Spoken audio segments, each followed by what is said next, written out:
Sometimes the hardest thing is not becoming something, but believing you already have. The world begins to trust you before you have learned how to trust yourself. Recognition arrives, responsibilities grow. People begin to expect more from you. A room that once felt intimidating now looks toward you for answers. A decision that once felt too heavy is now yours to make. And yet somewhere inside, a quieter voice keeps insisting that something is off. That maybe this happened too soon, that maybe others are seeing more than what is actually there, that perhaps what they are trusting is not ability, but accident. Reality begins to say you belong, but the mind continues to wait for the moment it will all be exposed. This is where the contradiction begins. The world responds to what is visible, the work you have done, the decisions you can now hold, the responsibilities you are trusted with. People see the outcome, the finished work, the confidence with which something was carried. But the mind does not measure itself through outcomes. It measures itself through everything that still feels unfinished. The hesitation before speaking, the mistakes no one else noticed, the moments of uncertainty that exist behind every decision. Others see competence. You continue to see the chaos behind it, and slowly a strange split begins to form between the person the world is responding to and the person you keep believing yourself to be. Reality begins to say you belong. The mind keeps whispering that you arrived by accident. At a deeper level, this condition often begins much earlier than success itself. The mind becomes trained to notice what is missing. Before it learns how to recognize what is already present, it begins to measure worth through correction, through effort, through everything that still needs to be improved. For some, this begins in environments where mistakes carried too much weight, where approval felt conditional, where being good enough always seemed one step ahead. Over time, the mind learns to trust its own flaw detection more than its growth. It becomes easier to believe in what is lacking than in what has already changed. And because this way of seeing becomes familiar, it quietly stays with the person even as life moves forward. Skills improve. Responsibilities expand. The world begins to respond differently. People begin to see a newer version of you before you are able to recognize it yourself. But identity often remains loyal to an older version of the self. The version that doubted every decision. The version that once felt inexperienced, uncertain, or behind.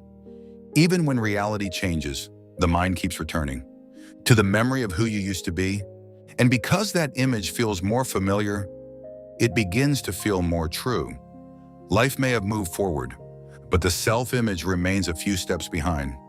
Over time, this condition rarely remains just a feeling. It begins to shape the way a person moves through life. Effort becomes heavier than the task itself. Preparation stretches beyond what the moment requires. Work is no longer just about doing what needs to be done. It slowly becomes a way of proving that one deserves to be there at all. Meetings are over-prepared for. Decisions are revisited long after they have been made. Small mistakes begin to carry a disproportionate emotional weight. A sentence spoken in a room can be replayed for hours. A minor oversight can begin to feel larger than the work itself. And because the mind is still quietly waiting to be exposed, rest begins to feel undeserved. Praise becomes difficult to receive. Recognition is quickly redirected toward luck, timing, or effort. Achievements are minimized before they are allowed to be fully felt. Slowly, life stops feeling like participation and begins to feel like constant proof. Over time, the cost of living this way is rarely visible from the outside. The work still gets done. The responsibilities are still carried. Sometimes the person even appears more disciplined than everyone around them. But internally, the turmoil remains constant. Achievement loses its ability to feel real. Wins are processed intellectually, but rarely felt emotionally. A moment that should have brought relief passes almost as quickly as it arrives. The mind moves too quickly toward what is still missing. The next expectation, the next standard, the next possibility of being found lacking. Joy becomes brief, relief becomes temporary. Satisfaction never fully settles. Slowly, even growth begins to feel less like becoming and more like surviving scrutiny. And in that process, a person can begin to lose the ability to inhabit the very life they work so hard to build. The difficulty with imposter syndrome is not that growth has not happened. It is that the mind continues to remain loyal to doubt, even in the presence of evidence. Sometimes life moves faster than identity. Responsibilities expand before confidence does. Recognition arrives before self-belief learns how to settle into it. This does not make the growth any less real.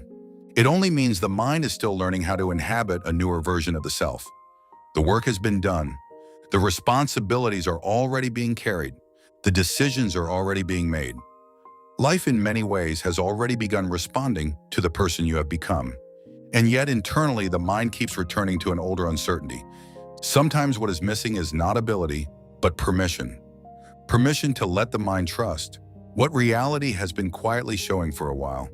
Not all at once, not through forced confidence, but in smaller moments, by allowing yourself to receive the praise, to acknowledge the work, to stop immediately explaining away every success, to let one moment of recognition stay with you. A little longer than doubt usually allows.